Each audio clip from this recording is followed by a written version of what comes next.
Hey y'all, welcome to the Flirting with Travel podcast. I'm Lexi. And I'm Misty. And today we're really getting into Misty's expat life and what it's like for her. I'm going to tell you now, it's an adventure, and maybe she needs anger management. Okay, so an expat is when you live outside of your country and you're working in another country, doing, various different things. Okay. And how long have you been an expat? So I've been working in Kuwait for 4 years. Nice. Let's not undercut it, because you've been overseas for far longer. I have December 31st, 2019 makes my 10-year anniversary. That's exciting. Are you going to do anything to celebrate it? I'll be in Ghana. That's awesome. In Ghana, it's the One Fest. No, I don't know. So it's like this big musical, like Afrochella. Oh, that's kind of fun. Kind of like Afropunk in Paris? Similar. Basically the same thing, yeah. Okay. It's going to be all the Afrobeat artists, all of the African artists are going to be there. Oh, that's it's very exciting. A lot of people are going. I didn't realize how many people were going. But that is like when you, so to kind of bring it back to the expat, when you live abroad, a lot of people just naturally travel. It's just a thing. I think we don't travel as much in the States because America is so large. We don't really get passports often. And overseas, once you have a passport, you're like, where can I go? Let's move around. Gotcha. So you're still pretty young. Did you travel before you became an expat, or did that start after? So I think I started contracting. So I moved overseas when I was 24. Mm-hmm. I don't think we went to Jamaica for I think that was our first trip, right? We severely overpacked. We looked like we were coming to America with like 17 suitcases, right. 2 trucks, all check bags to carry us, everything. We had 15 pairs of shoes a person. But no, I think after that, I've been in Jamaica a couple of times. I did some local trips. You know how you do your Miamis and your Atlantas. But I didn't really travel, really get into it until I started going overseas. Okay. So how did being an expat kind of change travel for you then? Well, I will say that once you're already gone, once you're away from home, you just naturally want to see more places because you start meeting other people that travel a lot and they're telling you stories, and so you want to go about it. It's like when you were in Japan, right? Mm-hmm. Did you come up with that on your own, or did you just did you want to do it, or did somebody say, hey, you should go check this place out? A lot of people are like, hey, you should go check this place out, but then I was like, well, I'm here and the flights are really close. Because what people don't understand is how far flights are in the U.S. to get anywhere. So I was upset because I had to fly from Atlanta to Vegas, and I was really pissed off that the ticket cost me, what did it cost me, like $800. And I'm like, what the fuck, right? Why? Because you buy your tickets the same day. Like, you just refuse to buy your tickets 2-3 weeks out. They're still expensive. Delta's just expensive. I guess I could fly on Spirit or Frontier, but even they have the audacity to charge $400. Really? Spirit? Ergonomically, by the time you pay, you have to pay to put your bag up ahead of you. Then don't carry a bag. You're coming home. You have to pay to breathe. Whatever. So, being like that. I'm just saying, so comparatively speaking, once you get used to seeing the prices, because Atlanta to Vegas is a 4.5-hour flight. Mm-hmm. From Kuwait to Amsterdam, that's a 6-hour flight. From Kuwait to Barcelona, it's a 5.5-hour flight. Mm-hmm. And the tickets are only ever like $500 to $700 US. So in our minds, I think that's how I realized how large America is once I came back and had to pay a $900 ticket to just go home. But then you realize how close everything is. Mm-hmm. So that's why you start going. And then everybody travels. It's a whole thing. Like, what are you doing this weekend? Oh, I'm going. If it's a long weekend or a holiday weekend, they're like, I'm leaving. I'm not staying in this place. Who would do that? And you feel like the fool, well, I was kind of going to stay because I pay rent, but whatever. Right? It's like, all my stuff is here and I like it, but whatever. Right, save some money. So how often do you travel then? Well, okay, I travel very often. I think if I'm grounded more than 2 months, 60 days, 60 consecutive days that I've had to be in Kuwait, I start having cabin fever. I've got to go. It's like I got to go somewhere, even if it's Dubai, which is an hour and a half away by flight. I'm just like, I got to get out of here. I like to tell people that when you don't drink, your social element completely changes, because it is a Muslim country and they are closer to Saudi, so they really do kind of abide by those like paradigms, but you just want to leave. So I travel. I'm out of here every like 45 days, probably. I travel very often. Well, I guess it's good that everything's super close then. I think that also helps because anything in the Middle East, Jordan is like an hour, like less than 2 hours. Jordan, Dubai, Abu Dhabi, Oman, which you have to get a visa for, which is weird because I'm American. Like a lot of them are very close, so you can just go. And then Europe is not that far. Ethiopia is like 3.5 hours away. That's not bad. So is Dubai like people from Los Angeles just going to Vegas? You're like, oh, I just go for a weekend? Exactly. Really? We go for 2 days, Friday, Saturday, because that's the holiday there. That's the weekend. Mm-hmm. So you leave Thursday night. You get there Friday for brunch because you got to do the brunch turn up, you know what I'm saying? And then Saturday, you chill and you come back Saturday night. Sunday, you're back at work. Gotcha. Okay, so with being an expat, you get to travel a lot, which is awesome. And you actually get to go places. I'm envious of that because when you're in Vegas, particularly on the west coast of the U.S., you feel stuck. It's so hard to get other places. It's so far. Because that's even like when I come home. Mm-hmm. Like, I've already taken an 18-hour flight to get to Atlanta. Mm-hmm. Then I have to do another 4.5-hour flight. But, like, you have to consider layovers. And by the time you get home, you've been flying for, 22 hours? Mm-hmm. So how long does it take you to get to, say, London from Vegas? I want to say it's like an 11-hour direct flight. 11 or 12-hour direct flight. That's direct, right? So then throw in some layovers because who's flying out of Vegas direct often? Virgin Atlantic has like 1 or 2 a week, and someone else might. Maybe British Airways. If I had their benefits, I would know, but I don't, so. They're a trash airline, so you're not missing much. I mean, I'm missing maybe a direct flight. that feels like a lot. True, if there's that, it's just horrible. Okay, so what actually made you become an expat? The money, right? That's why anybody would leave home. I mean, but particularly for Kuwait, because that's not like a normal place to expat. Because like I lived in Japan, and you meet people who like, oh, I want to spend a year in Japan, or you meet people who like, did a year abroad in Germany, but Kuwait. I would commit Kuwait for most people. If you're not either going to teach, because they are a higher paying area for teaching, military contractor, government contractor of something of that nature. Oil, I mean, most of the time you end up over there. And a lot of Brits go for Al Shaya, which is they own most of the shopping malls and food plazas and stuff. So you go for marketing, management, retail, whatever. Mm-hmm.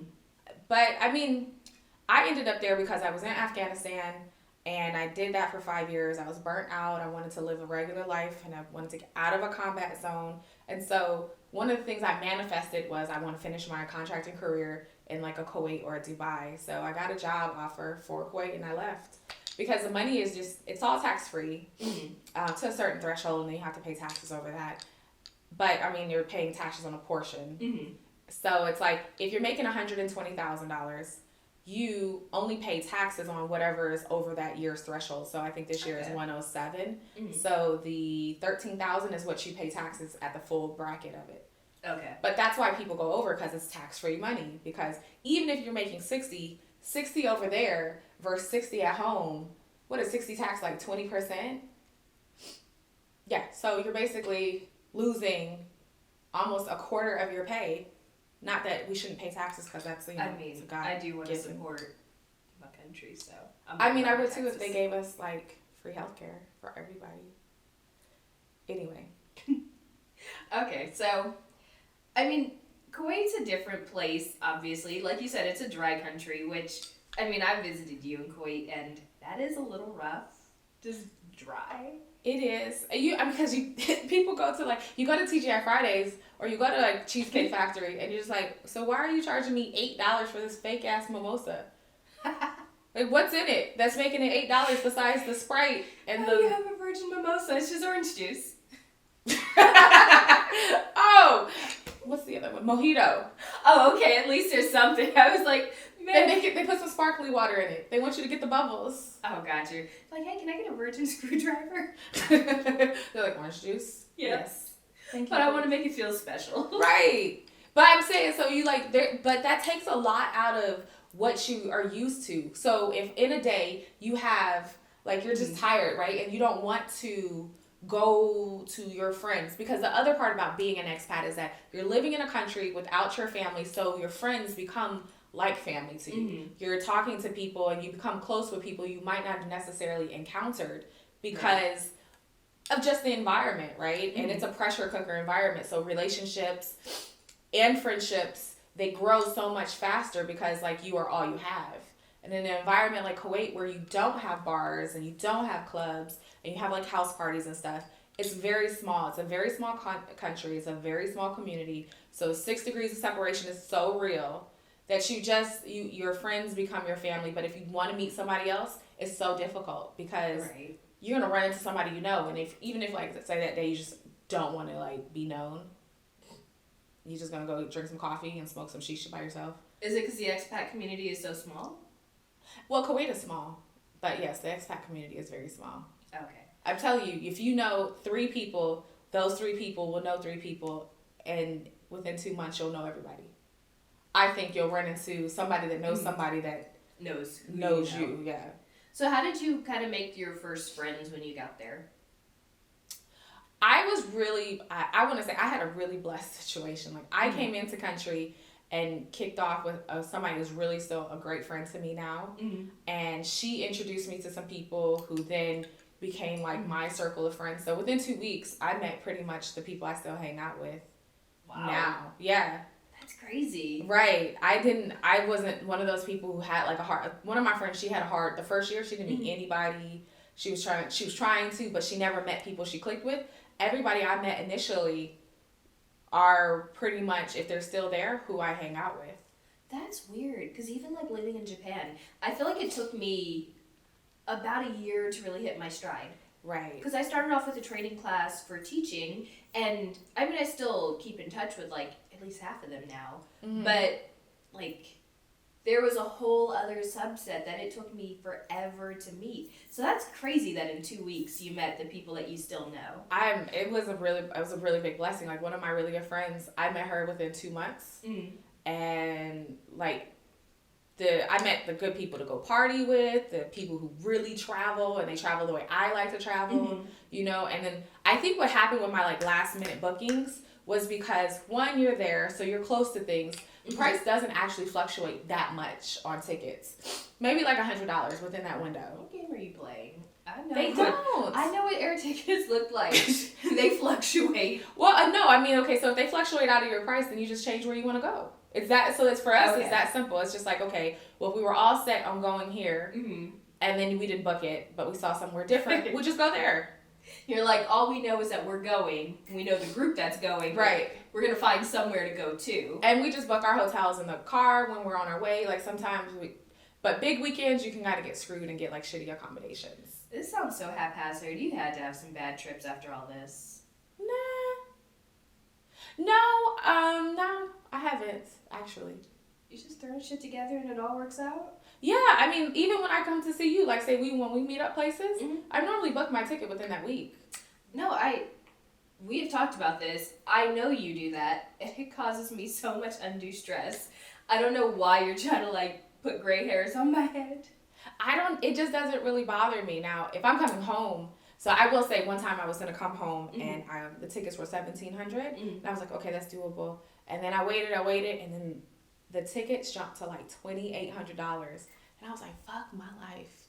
So once I commit to coming to the States, like, I have things like I have to just book the ticket. And at that point, I'm just really hurt because I'm wondering if this is a first class, can I get a business ticket? Like, can I get one leg that's actually upgradable? Like, can something work out in my favor? But most of the time, it doesn't actually. And then I use Google Flights, right? So I use Google Flights and I track my flights. I don't use Skyscanner because Skyscanner books through the worst shit. They book through like those third parties. Exactly. They're horrible. But like, that's the beauty of being an expat, because you're with people who just naturally travel. So in Kuwait, we all want to get out all the time. People are going places. You hear where they're going. And you're like, well, I'm gonna just jump on your trip. Where are you going? What are you doing? Where are you staying? Okay, so it sounds like you're always trying to get out of Kuwait. But like, what's it like just being in Kuwait? So it is just really like. How can I? As a woman, you are automatically a second-class citizen. Like, I don't want to say a second class citizen, but just you're not coming from a Western country. You're not as important as you actually think you are. It's the worst thing for a woman to go take care of something herself. Say you got a ticket and you have to go to the police station. Like, that is the worst thing ever. I've had so many really bad situations. It's probably why I'm always trying to get the hell out of there. Because I've had some horrible situations. Like when I first got to Kuwait, I didn't understand the dynamics of it, right? Because I'm like, I'll take care of things myself. Yeah. I also didn't understand the ramifications of drinking in a dry country. It is dry. It is illegal. But I'm just like, it's just drinking. I don't get it. That didn't hit you? No, it didn't hit me. So I'm like, I'm out. I'm in this mabula, which is kind of like hoodish. And I went to a party, and I'm in like this little crop top and this little tight skirt. And we're leaving the party, and I have like a red cup in my hand. And I'm just walking across the street because I'm now in buzz. And I'm not even paying attention, right? I didn't see the cop car just like swoop out of nowhere, pull over, and he was just like, give me your civil ID. So you have these residencies or civil IDs. And I'm just like, what's civil ID? Well, okay. But I'm with my friends, and he's talking to the police. So in my mind, I'm like, oh, well, I'm just going to stand back, and I'm going to let him take care of it, right? Because that's what you do in a male-dominated country. You just let them take care of it. I'm not going to be super save-a-ho. I'm just going to stand here, and I'm going to mind my place, and I'm just going to be good. And so the police officer, in his minimal English, comes over, and he was just like, civil ID. So I take my drink. I put my drink down. You still have your drink? Of course. How drunk were you that you decided not to just like throw it on the ground? I just didn't even think of it. Like, first off, liquor is expensive. Like, when you actually get real bottles, you're paying club prices for these bottles. So I'm like, I'm not gonna throw my liquor out. Who does that? Like, who in what world? Not in the world that it's illegal? Right. Well, it wasn't occurring to me at that point. So I sit my drink down. I take my ID out of my wallet. I give it to the police officer. I pick my drink back up, and I'm just like, do. Oh my goodness, that gives me the strength of the story. And so he's just like, where are you from? I'm like, oh, I'm American. He was like, no, Ethiopian. I was like, nah, I'm American. He was like, So he walks off, and so this is actually my boyfriend. He ended up being my boyfriend, but so he's arguing with him back and forth. Going back and forth like, just let us go. It's no problem. We're not still holding this drink. Right. We're not coming from a party. We're just leaving. I'm just taking her home. And so then he looks at me, and the guy's like, she didn't give me her civil ID. So then he asked me. He comes to me. He's like, Misty, do you have fucking liquor? What are you doing with this cup in your hand? And I was like, why would I throw it out? He was like, you don't throw that damn thing. Dah! He's like, get this shit out your hand. What is wrong with you? Right. I was just like, damn, that was my drink. He's like, he said he didn't give you ID. I'm like, I gave him my ID. He's like, are you sure? I'm like, well, first off, why are you yelling at me? And secondly, yes, I gave him my ID. It was in his hand. I'm going to question you too because you're still holding a cup of liquor. Right. So then the police officer comes back. Officer comes back, and he's just like, Ethiopian. I'm like, no, I'm American. And he's like, oh, no, Ethiopian. I'm like, no, I'm American. Because now I'm first in the country. I don't understand quite what's going on. I mean, I get that he's pulling us over. It's a really bad place to be dressed how I'm dressed. But then he's like, well, she didn't give me the ID. And so I'm like, I gave him my ID. So now I'm just looking around like, what the fuck is going on here? And I'm starting to get angry because now my drink is on the floor. He's holding us. Now you're starting to get angry? Yeah, now it's a little bit chilly. And I'm just like, well, what is he talking about? He doesn't have my ID. He was like, he says he didn't. I'm like, I gave it to him. He took it from me. So then I'm just like, well, let me go talk to the officer myself because at this point I'm like done with this male chauvinist shit. So they have walked to their car. They get inside of their car. And I'm just like, I go to the window and I'm like, hi. He's saying that you don't have my ID, but I gave you my ID. He's like, no. I was like, who the fuck you talking to? So then I just lose my shit. I was like, I gave you my motherfucking ID. It's in your goddamn pocket. I suggest you give me my fucking ID back. Right? But at this point, they just look at me like, and as I'm talking, I'm getting very aggressive because now I'm pissed off. I'm like, how are you telling me I don't have you have my ID. Give me my shit. So at this point, I'm like, give me my shit. And I reach in the car because in my mind, I saw myself taking the seatbelt and like wrapping around his head to get my ID back. And then I was just like, when I saw their faces, I realized I'm half in the window and I just need to pull back. And I'm just like, I'm sorry. That escalated.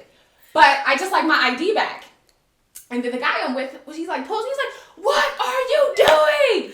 So now I step back from the car and the car is right here. So me and him are facing and I'm yelling and we're yelling at each other. And I'm like, I don't give a fuck. I want my ID back. He's like, you can't do that in this country. country. And so they take this as is there a country that you can do that in? Probably not. Right. Probably not. But I get aggressive when I get angry. So they take this as an opportunity to go, stop! And they drive off. And I'm like, you have my ID. So then we go run to the car, jump in our car to chase the police. So we're chasing the police, right? To get him to stop. But somehow they like hit a couple corners and I lost him. Well, he lost him because I wasn't thinking. He's yelling at me. I was like, just find a cop car. And so we come back to the place where we were at because that was actually, we were leaving out of where they lived. And I'm just pissed. And he's just like, yo, you got to calm down. This is not America. I'm like, fuck that. You high-speed chased police. I'm so done with this story. What? I did. I was trying to get, so your civil ID is like, it is like your social security card. It is literally, it has your address, it has your ID number, it is attached to everything. Mm-hmm. Like, they travel ban people, which means that any little thing that happens, you can't leave the country. You're stuck in that country. So I was just like, I want mine back. And plus I started hearing like these crazy stories where the police officers would like snatch up women and like rape them and leave them in the alleys and everything. So I started getting like, well, shit, now they know where I'm living. That's not good. And he's just like, I'm just chill out, I'll get it back. So this is the thing. I think I had been there maybe 2.5 months, maybe. Mm-hmm. Very, very new. So one of our Kuwaiti friends that came out, she's like, they can't do it. I'm like, right? But they can't, right? She's like, no, they can't do that to you. You're American. I'm like, well, I guess they said fuck me because they did it to me. Right? I was like, they're gone. Do you know them? And do you know them? Did you know who they were? She was like, I was in the house. Of course you were in the house because it's legal to be drinking out here, you know. But Kuwait is the type of country where you have to, you know, that you have to conform to certain things. The thing was, now I got to call somebody for this thing called WASTA because I have to get my civil ID back. Mm-hmm. The only way I can get it back is the game they like to play is for you to show up to the police department and then they all don't speak English and then they don't want to like help you and they want to pass you around and like waste your time and irritate you, or they just want to see you in person, right? Because he kept thinking I was Ethiopian, like I was lying about where I was from, because in Kuwait, there's a hierarchy, right? There's a very classist, caste system type of country, and there are laborers in the working class because Kuwaitis don't work, and then there's Western expats that work in the country doing different things, but you know, like there's a whole hierarchy. So I started feeling like, well, I didn't get this until later, but I realized that as an American, people leave me alone. Mm-hmm. They look at me, they see I'm black. Then they figure out that I'm not from one of the African countries. And then they say, Americani, and you're like, yes. They treat you differently. Because now it's... Not always, apparently. Well, yeah, apparently no. Because he didn't believe me. How did you get your ID back, though? Oh, a friend of a friend knew the police chief of that region. And he called in the favor. So you have to pull... Like, WASA is like having clout or something like that. Yeah. And so he went to the police station, like, who took the American girl's ID? And they gave it to him, and I got it back a couple days later. But if I didn't know anybody that didn't know anybody, I wouldn't have got my stuff back. And clearly good to know people. True. Like, that is the country that is a businessman country. You have to know somebody. But, like, one of the things about living in Kuwait is you just get so tired of, it's such a big cultural difference. Mm-hmm. Because when I moved out of my company housing, I moved into a neighborhood that was basically Arab speaking, and I didn't know any better because they don't really put their listings online, and I was just walking around, and like your Harris, which is like a super, doesn't speak English. Then the manager of the building didn't speak English. The only person that spoke English was the owner, and they didn't want to give me the owner's name. So I was living in there with my friend. She lived one floor down from me, and we just never could, like, we're playing Pictionary every time, we're gestures every time we need something done, because it's like, but you're forced to learn some of the languages. So being in Kuwait is kind of like, it's just a little bit like stressful. It can't, in the beginning, it was very, very, very stressful. It sounds like it. It sounds like you're going through struggle city. You don't understand. Listen, so people are just crooked, and you cannot allow them to get away. Okay, so was that the biggest culture shock you went through, or was it like a whole bunch? It was a whole bunch. I mean, you would think that I would go through basic culture shocks like food, right? But Kuwait has a bunch of American restaurants. So we've gone over there and totally ate up a lot of their retail space for food. So, I mean, like, it was never food issues for me.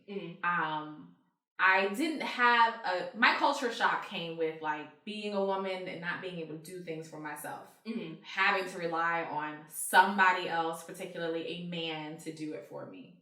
Right? Because I feel like I'm very self-sufficient. So that was really hard. Then we moved into this building where nobody really spoke English and we'd have these crazy problems and you're trying to get the shit solved and you can't even get it resolved because you can't convey it. I mean, like, I got down to the point where even now I still do it. Mm-hmm. I just send emojis when I'm trying to get something done. Like, my water pipe bust in the ceiling and it was doing this slow leak. And all of the homes there are built out of concrete. Oh, yeah. So when you have a leak through concrete, it stains everything. So I keep telling them to come out and fix this, right? So these people come out, and then they like to come out at like 10, 11 o'clock at night.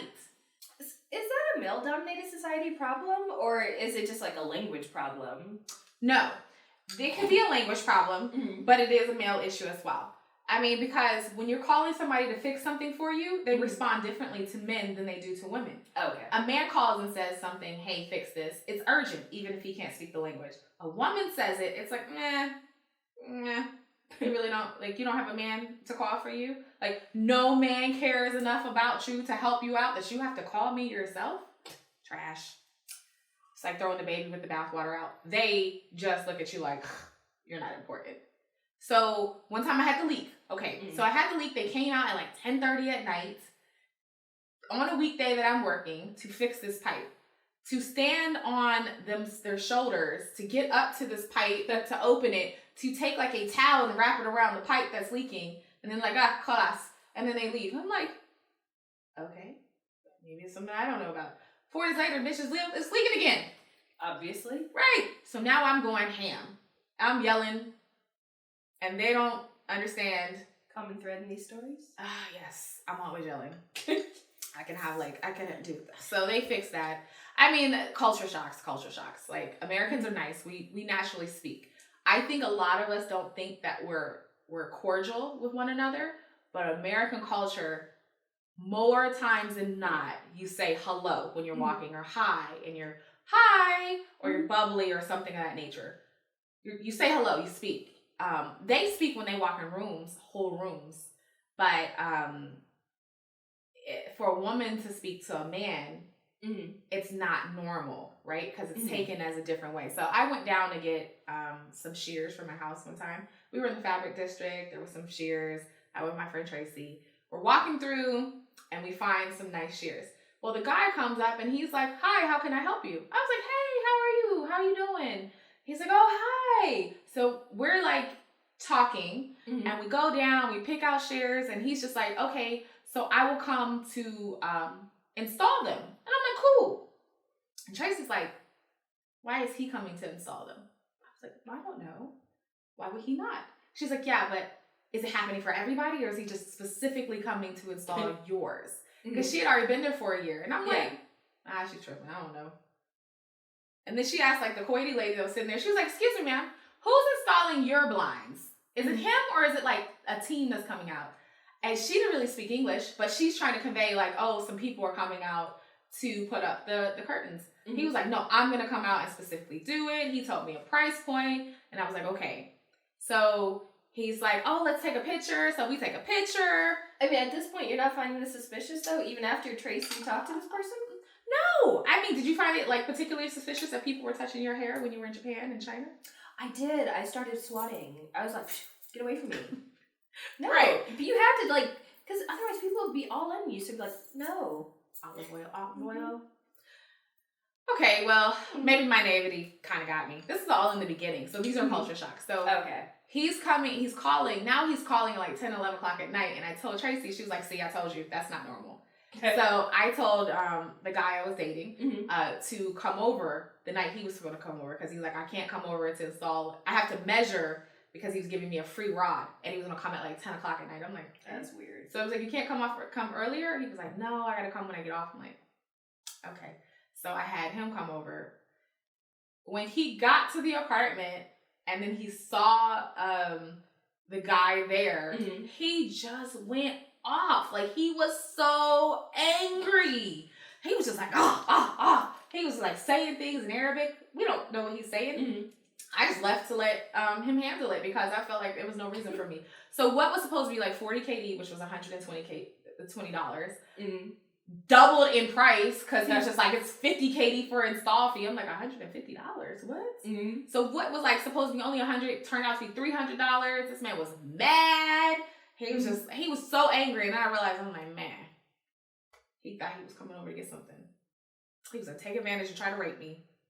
So after that, that was an experience. And then I started thinking, okay, now I have to be more mindful of how I'm interacting. So you have to stop speaking like you can't be friendly. And I'm a naturally like, hey, how are you type of person. You can't do that. Because I've just had some. I am. More friendly than you. I mean, are you? I am. I'm very cordial. I say hello and I ask people how they're doing all the time. And I always say thank you. It's a polite thing to do. I mean, I do that too, but it's just within reason. Shut that stuff down. Like, we're not conversing here. I'm buying these blinds. That's what I came to do. That's all I'm coming to do. Man, yeah. It's just, I don't know. It's a different culture. So that was my culture shocks, is not being able to, how people kept trying to take advantage. And then, like, there's a hustler spirit there. Because if you are not a Western expat, you're just trying to make your dollar stretch because they don't pay you much. Yeah. I had somebody come paint walls one time. I mean, I have stories for days. I'm just tell this one and then we can move on. But I had somebody come paint my walls. He did such a shitty job. Him and his 2 team members, and they kept putting water in the paint. I didn't understand it. Like, he took a gallon paint and put a bunch of water in it, stirred it, and then was painting. Maybe it's a cement he was trying to stretch that paint. Yeah. Right. I paid for the paint. Why you should? I mean, see, this is why I don't know how much I paid for the paint. True. Yeah. So they did such a bad job. I was like, no, you need to come back and redo this. And I don't like this color and everything. So he came back out. He took me to go pick out the new color. Him and his 2 guys came to repaint. I'm like, you guys have fucked up the baseboards. You got to really try to fix this because I'm not paying up the apartment to do this. Mm-hmm. So he gets done painting and I'm by myself. And when he's done, I'm like, oh, okay. Looks much better. I like it. Thank you. He's like, oh, that'll be 100 KD, which is $333. And I'm just like, but what? Because I just paid you to come in and fix this, right? Yeah, I'm just like, I'm just telling you to fix it. You said you'd fix it. You didn't say you were recharging me. He was like, no, you will pay. I was like, oh, no, I'm not paying. He was like, oh, yes, you will pay. And I'm just like, the fuck I am. And so we're standing there and I'm like, well, you're done. Get your shit, get out. He's like, no, you need to pay me. So then I'm like, I'm not paying you for anything. You did such a horrible job the first time. Why would I pay you for the second time for you correcting the mistakes you did? Like, he literally half painted a wall because he didn't want to take a shelf off. The laziness. Like, just taped it out and painted just the bottom? They didn't even tape. I had to show them how to tape. It was so aggravating. So he's just like, I'm not leaving until you pay me. I was like, well, I'm not fucking paying you. You getting out of my house. He was like, I'm not leaving. Then I said, well, how much is the paint? I'll pay for the paint. He was like, 20 KD. I said, you expect me to give you $60 for this paint? No. So we're going back and forth. I'm supposed to meet up with my friends. And he's just like, he's not leaving. I was like, oh, you're going to get out of my house. He's like, I'm not leaving. I'm like, you're going to get out. So then my friends were downstairs. And they called me. I answered the phone and I'm yelling. And they're like, what's the problem? I'm like, this guy's talking about he's not leaving. So the 2 of them came up. And now it's 3 black women. And I'm just like, you're not getting no money. You need to get the fuck out. Like, that's it. He was like, how am I pay the guys? I was like, it's a shitty day for them. I don't know. Come out your pocket, bro. I'm sorry. I'm sorry. Maybe next time you don't put so much water in, you teach them how to tape before you fucking come in their house. But we were going back and forth. And I think if I had been there by myself, he might have probably tried to hit me. Because I was just like, I'm not giving you no money. So I told some other people, they're like, you didn't pay him? I was like, fuck no, I didn't pay him. Are you kidding me? So how are you finding these contractors? So they're not really contractors, like shade tree mechanics, but for they're like jack of all trades, master of none. I just need a couple extra bucks. So you just find somebody that you like, hey, who's your handyman that you use? Oh, okay. And they send them over. And then depending on, as Americans, they want to take advantage of you. I mean, these are people, like you've seen their work and you're No, I've gone by word. Ah, okay. But you know what? Some people pay more for things than others. I'm not allowing you to do that to me. So this is one of the problems I have with these men. I will square up. I'm not giving you any money. You're so serious about this too. I'm serious. So now what I do is, because of the whole thing, I realized I was getting so many altercations. I try to just go professional route. If I have to pay triple the amount, I'm going to do that, as opposed to dealing with these these people that are over here trying to run my pockets. Because I don't have the temperament. It just was like ridiculous. The culture shock was that every time I'm encountering somebody who's trying to take advantage of me, right? I understand hustler spirit, but like you're always trying to take advantage. And then there's the language barrier. And so you get a different price than the next person gets. I'm just like, so why can't you just write a price down? They don't want to write prices down for anything. The driving is bad. I mean, like, driving is bad there. I'm a horrible driver now because I have to learn how to survive there. But, yeah. Seeing people drive on the shoulder of the road was really disconcerting. And, like, no respect for lights. So how was it, like, the first time you drove? I drove kind of slow. I didn't drive like the first 3 months I was there because I was like, I just want to get used to it. I just felt like it was going to be an accident. And then the thing is, you have to speed, you have to swerve. My depth perception is so much better now than it was. I do drive on the shoulder. I be moving, in and out. We weave. You are constantly looking around because you're always expecting somebody to cut you off. Like, we tailgate. The driving was just really scary at first. And then afterwards, now I just drive like they drive. Okay. What's the normal, like, speed limit on the highway there? 120 kilometers per hour. So I was at 80. Okay, and so then what do you typically drive? Because when I was in the car with you, I felt like we were flying. It felt like we were going 120 miles an hour. Between 80 and 100, yeah. That is so safe. You know what was crazy? The ambulance, when the ambulance was coming up. Because that's a disconcerting experience, seeing them not able to get through. Yeah, I'll never get in an ambulance. They said somebody died couple weeks ago in an ambulance because they couldn't get through traffic. Nobody respects it. I mean, hell, for a police officer to pull you down, they damn near have to bump your car over. Or they yell on the speaker like, da-da-da-da, da-da-da-da. And you have to pull over. Have you gotten pulled over? Several times, of course. I mean, it's weird because they pulled me over and I think they were going to fuck with me until they saw a man in the car. Right? And so when he saw the man, he was like, oh, go. But if it was just me, they would have did it. I mean, I've had the experience where I got pulled over once. I was driving on the shoulder. I just happened to be going 120. And I was just trying to get around the car. I wasn't really going to drive in the shoulder the whole time. But anyway, I'm the person that got pulled over. I'm like, you missed the last 7 people that did it, but whatever. That was, he gave me a ticket and I'm expecting, so I give him my driver's license. He comes back, gives me the ticket. And then I'm like, okay, give me my driver's license. He's like, no. I'm like, you gotta stop giving these people your ID, clearly. I'm never going to do it. I'm not doing it anymore. He took my driver's license, was like, I'm going to go take it to, I don't know what he said. I'm going to take it to the police station and I have to pick it up there. But how did they have you driving without your license then after that? Apparently he didn't give a shit.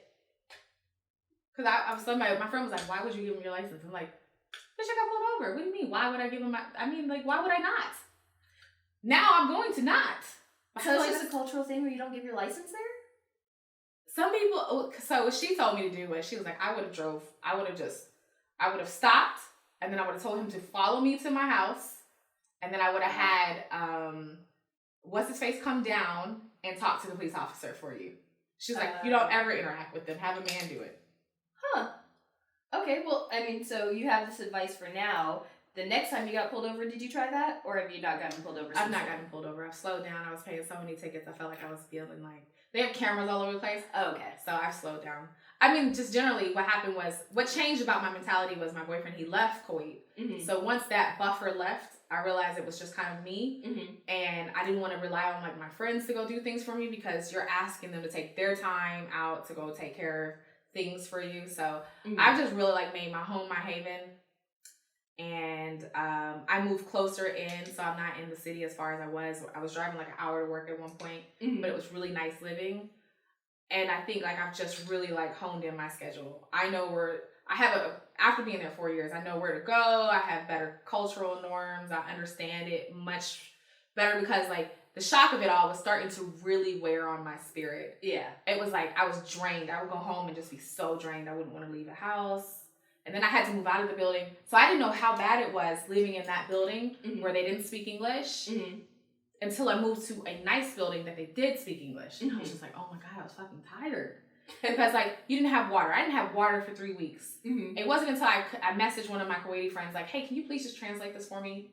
And all he had to do, I haven't gone back and forth with him for 3 weeks.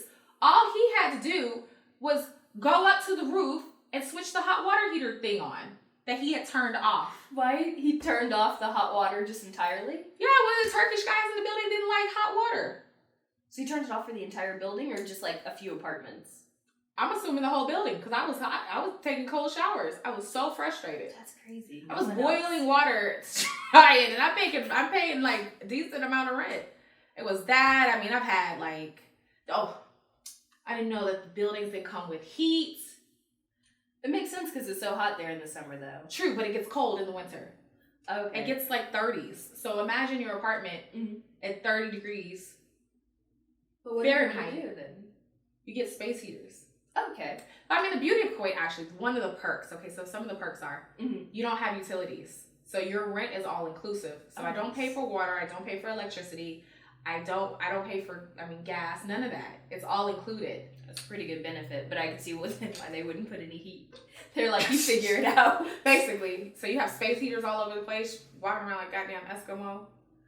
Oh, I'm trying to remember. I feel like I went there in February and it wasn't that cold. Oh, you were in the nice apartment with heat. Oh, that one had heat. Okay. Oh, you made it sound like nobody had heat in that No, country. some buildings don't have heat. That building was the nice building. It had heat Okay. and air and English-speaking staff. And maids 3 times a week. So when you were sending over emojis, what were you sending for cold water? Just like little snowflakes and The little water one, like the shower, and then, like little snowman, right? Cold, and then I send really broken voicemail. Water, no hot, please fix. Then I learned Mafi Harmai, which is no hot water. So then what were you getting back after you sent that? Nothing. Oh, okay, so there's no response. No, he just show up. Okay, so like he was showing up. So what? Well, then why did it take 3 weeks? I'm confused. Me too. Fuck if I know. I don't know. I just knew I was taking showers at people's houses because I was like, I just need some hot water, please. Please, can you take a hot shower, please? Goddamn, I don't know what to. He didn't understand what I was saying until he was just like, oh, I almost strangled him. Do you know I almost took the life out of him? Oh. No, so the next building was really nice. And then my apartment now, I saw it in the summer. So it did not occur to me because I was used to a luxury life that this building didn't have heat. No, that makes sense. That's one of those things you don't think about until you have to think about it. Yeah, so you're freezing. Right. And you got like 17 space heaters in your house. So if you had it to like start your experience of living in Kuwait again, what would you do to make it easier? Or what would you tell someone else who's moving to Kuwait so that they don't deal with these levels of struggle? Well, I would say as a Black woman, I guess it depends on how you live. Like I've lived outside of the Western bubble a lot of my time there. So meaning that I'm not around a lot of English speakers. I have been in more Arab type neighborhoods and I really want to go experience what they have to offer. So I don't always eat at like the American restaurants. I do detach myself from those. So if you are just there to make money and you know you're only going to be there for a short amount of time, then stay in the bubble. It'll be fine. But if you know you want to experience, like actually be an expat, actually know the culture, just be prepared that the language is a bit harder. There's 17 different dialects of Arabic. It's just really hard to learn. Egyptians speak different than Lebanese and than Kuwaitis and Emiratis. They all have different dialects. I would just say be prepared. As a woman, as a Black woman, understand that I know I speak up more. I'm way more vocal now. I'm definitely more aggressive. I'm not don't let anybody cut you off. Like don't let anybody take something from you. You don't have to endure it because you are American at the end of the day. Like period. Just make sure they understand that you're American and abuse your American privilege. You know what's funny though is because when I was in Kuwait, I had a slightly different experience. I felt like people were unbelievably nice to me. I don't know what Kuwait you were in. Like I literally had sent you a message. I'm like, are people here just like unusually nice? You're like, no, I'm leaving work. We gotta figure this out. I did because you kept talking about I'm gonna hop in the car. What? I think I left work like 6 hours early that day. I was like, I'm gonna come get my sister because I don't know where she's about to end up. That's how they start. That's what I'm saying. They start. So you met a woman that was nice. Imagine meeting a man that's like, oh, and he seemed nice and decent. No, He's trying to take you to the desert, rape you, and throw your body out. No, I probably wouldn't have like gotten in the car with a stranger, but like that one guy who we were trying to take a picture of the Kuwait Tower, and he's like, "No, that's not how you take a photo," and just took my camera and took the picture. We were walking out of the museum. Yeah, but also like in the city, it's a bit different. Like the city is more refined. You have I think a better. Well, it's like anywhere you go, though. The city, you're going to find people that are used to dealing with more types of people. Yes. So it's okay. So because I was in the city, I had a different experience. If I was like an hour outside of town, like where you took me to get my hair done, that would have been a different experience. That would have been a totally different experience. You were talking about I'll catch a cab. I would be there to get you. One of these I'm telling these cab drivers, like they're just little perverts. These people just in general are, I'm not going to say that all of them are that way, but they will try you. And if you let them, they will try you. I mean, you keep your pepper spray, right? Yes. Yes. But I also talk a lot of shit. Oh. So they understand it's going to be a whole fight. It's a lot of me. Okay. Throwing all my weight behind this. I mean, expat life sounds interesting, the way you're living it. It's so nice. Like, I really feel like everybody should try it out. It's a really good experience. Yeah, there's more frustration than there. I mean, there's a lot of positive to it, though. Okay. Yeah. That's the impression I got from all of this. I would think so, yes. That's what I was hoping that I was conveying. So, like, do you actually like expat life? I love living overseas, honestly. Okay. I really enjoy it. I like the travel aspect. Everything is really close. Culturally, I've gotten used to where I'm at now, so I understand how to fit in. Really, that was the thing. As a woman, when you go to Kuwait, my thing would just be understand your privilege as a woman. Don't look at it as a negative, because I looked at it as a negative. Mm-hmm. But once you just get used to somebody taking care of stuff for you, you just tell them, like, you know where we're at. You know I can't do that myself. And they'll go do it for you. You know what I'm saying? Because they'll take care of you. So, like, that's one of those things that you have to, like, if you can reconcile with that early on, it will be much easier. And make sure you keep a couple people who speak Arabic around you. It makes it so much better. Because when you get tickets on your car, you don't know what they say. You know what? That's everywhere you go, though. This is true. Japan, I needed some people that spoke Japanese around me, because there will just be times when you don't know what's going on and you have to rely on someone else. You have to. So, like, you have to get comfortable with that, with relying on somebody else, but not giving up your independence. Okay. But, I mean, I really enjoy it. Like, my whole dream is to buy a place in Dubai, and then split my time between the States and there. But I think that's just because I've been in the Middle East now 10 years. Nice. So, I enjoy it. It's safe there. Like, the positive parts of this is that it's very safe. I mean, they're going to kill somebody who tries to kill you, so it just escalated. That escalated so quickly. No, but it's nice, though, because I put a peephole in my door, and they were just like, so American. Like, Misty, like, who's going to come get you? There's times I fall asleep in my house with my door unlocked. I forget to lock the door. I mean, I leave. You can leave your purse and your stuff in your car. Nobody's breaking into your car. Okay. Nobody's stealing. You could leave money and nobody's gonna steal it. Man, you gotta love a safe place, though. Yeah, so it has those benefits because you're not really worried on that level. As a woman, you're kind of just being very cognizant of who's around you. That's true everywhere, though. I feel like you always have to be aware of your surroundings. It doesn't matter where you are, though. This is true. So, I mean, like, it has really big perks. I've gotten used to the culture. Okay. And when I come back home, sometimes I'm just like, man. So is Kuwait like a home for you, or is it still like a place that you just happen to be? I kind of call it home. I've been there for a while. I have friends that are like family. I know my way around. I think once you, like, really know your way around a place and you know where to go to do certain things, like, you start feeling kin to that space. Because I think right now, if I really actually hated it, I would have left by now. Fair point. You've been there for years. Yes. And they pay well. So, you know, like, you're going to go where the money's at. Most people will go where the money's at.